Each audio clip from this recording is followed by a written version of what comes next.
সাজেকের ফুটেজ তো নাই, সাজেকের হয়তো মোবাইলে আগে ড্রোন ফুটেজ থাকবে, এটা ইউজ করা যেতে পারে। হ্যাঁ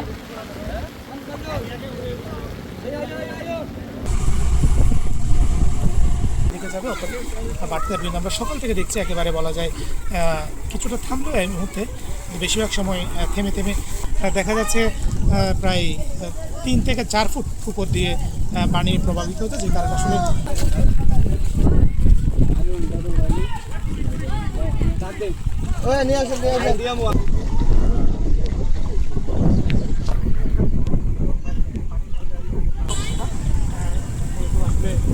ভারী বর্ষণের কারণে এবং পানি ছেড়ে যাওয়ার কারণে